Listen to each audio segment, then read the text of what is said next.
英語聞き流しリスニング、英語テキストと MP3 ダウンロード、その他の物語はホームページからお聞きいただけます。88thpp.com 88thpp.com Chapter 8. The author, by a lucky accident, finds means to leave Blefuscu, and, after some difficulties, returns safe to his native country. 3 days after my arrival, walking out of curiosity to the northeast coast of the island, I observed, about half a league off in the sea, somewhat that looked like a boat overturned. I pulled off my shoes and stockings, and, wading 200 or 300 yards, I found the object to approach nearer by force of the tide, and then plainly saw it to be a real boat, which I supposed might by some tempest have been driven from a ship. Whereupon, I returned immediately towards the city, and desired His Imperial Majesty to lend me 20 of the tallest vessels he had left, after the loss of his fleet, and 3,000 seamen, under the command of his vice-admiral. This fleet sailed round, while I went back the shortest way to the coast, where I first discovered the boat. I found the tide had driven it still nearer. The seamen were all provided with cordage, which I had beforehand twisted to a sufficient strength. When the ships came up, I stripped myself, and waited till I came within 100 yards of the boat, after which I was forced to swim till I got up to it. The seamen threw me the end of the cord, which I fastened to a hole in the forepart of the boat, and the other end to a man of war, but I found all my labor to little purpose, for, being out of my depth, I was not able to work. In this necessity I was forced to swim behind, and push the boat forward, as often as I could, with one of my hands, and the tide favoring me, I advanced so far that I could just hold up my chin and feel the ground. I rested 2 or 3 minutes, and then gave the boat another shove, and so on, till the sea was no higher than my armpits, and now, the most laborious part being over, I took out my other cables, which were stowed in one of the ships, and fastened them first to the boat, and then to 9 of the vessels which attended me, the wind being favorable, the seamen towed, and I shoved, until we arrived within 40 yards of the shore, and, waiting till the tide was out, I got dry to the boat, and by the assistance of 2,000 men, with ropes and engines, I made a shift to turn it on its bottom, and found it was but little damaged. I shall not trouble the reader with the difficulties I was under, by the help of certain paddles, which cost me 10 days making, to get my boat to the royal port of Blefuscu, where a mighty concourse of people appeared upon my arrival, full of wonder at the sight of so prodigious a vessel. I told the emperor that my good fortune had thrown this boat in my way, to carry me to some place whence I might return into my native country, and begged His Majesty's orders for getting materials to fit it up, together with his license to depart, which, after some kind expostulations, he was pleased to grant. I did very much wonder, in all this time, not to have heard of any express relating to me from our emperor to the court of Blefuscu. But I was afterward given privately to understand, that His Imperial Majesty, never imagining I had the least notice of his designs, believed I was only gone to Blefuscu in performance of my promise, according to the license he had given me, which was well known at our court, and would return in a few days, when the ceremony was ended. But he was at last in pain at my long absence, and after consulting with the treasurer and the rest of that cabal, a person of quality was dispatched with the copy of the articles against me.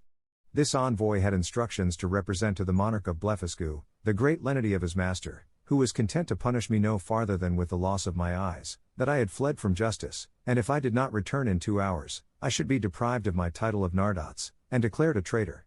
The envoy further added, that in order to maintain the peace and amity between both empires, his master expected that his brother of Blefuscu would give orders to have me sent back to Lilliput, bound hand and foot, to be punished as a traitor.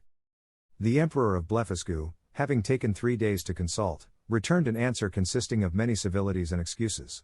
He said, that as for sending me bound, his brother knew it was impossible, that, although I had deprived him of his fleet, yet he owed great obligations to me for many good offices I had done him in making the peace.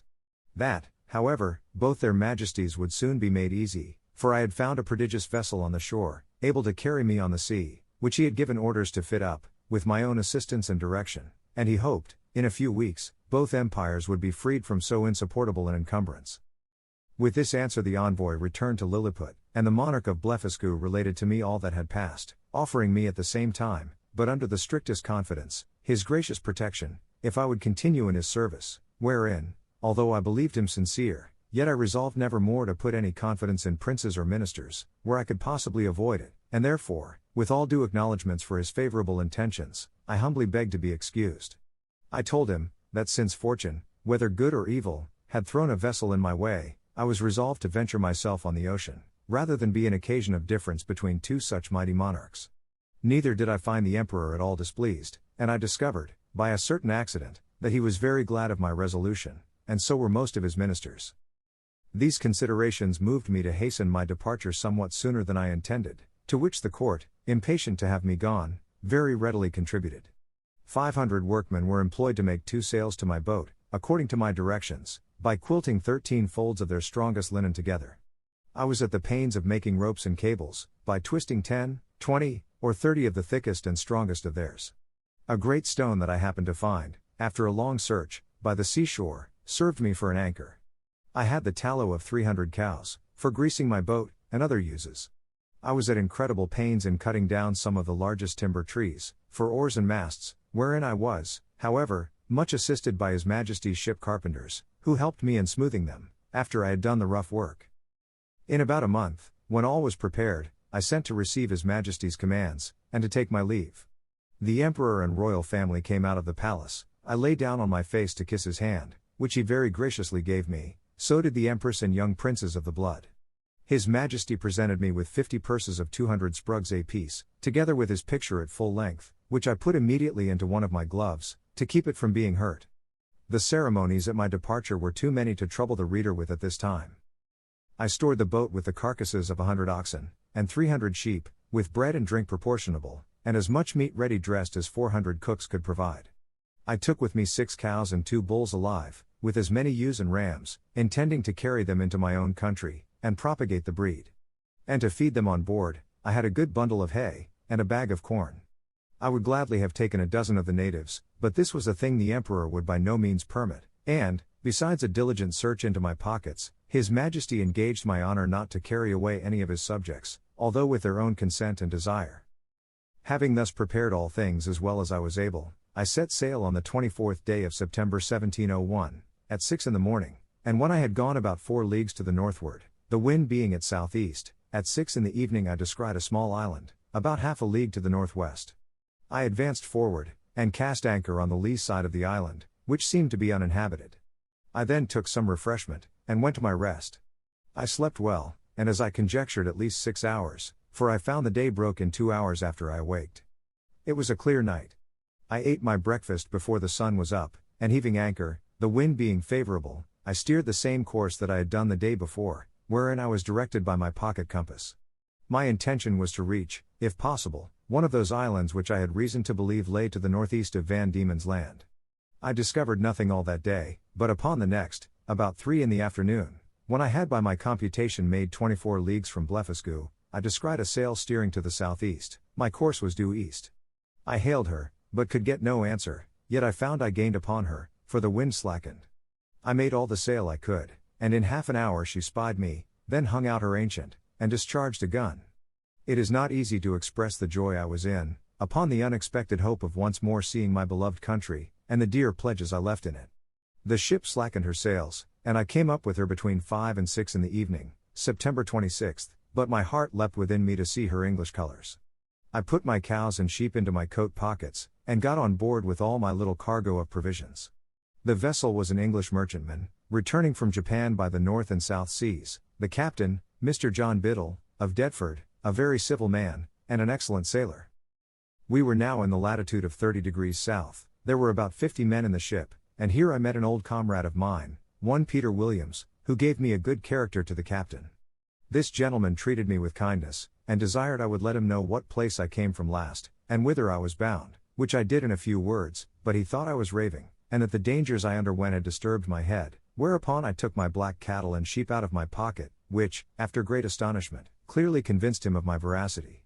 I then showed him the gold given me by the Emperor of Blefuscu, together with His Majesty's picture at full length, and some other rarities of that country. I gave him 2 purses of 200 sprugs each, and promised, when we arrived in England, to make him a present of a cow and a sheep big with young. I shall not trouble the reader with a particular account of this voyage, which was very prosperous for the most part. We arrived in the Downs on the 13th of April, 1702. I had only one misfortune, that the rats on board carried away one of my sheep. I found her bones in a hole, picked clean from the flesh. The rest of my cattle I got safe ashore, and set them grazing in a bowling green at Greenwich, where the fineness of the grass made them feed very heartily, though I had always feared the contrary. Neither could I possibly have preserved them in so long a voyage, if the captain had not allowed me some of his best biscuit, which, rubbed to powder, and mingled with water, was their constant food. The short time I continued in England, I made a considerable profit by showing my cattle to many persons of quality and others, and before I began my second voyage, I sold them for £600.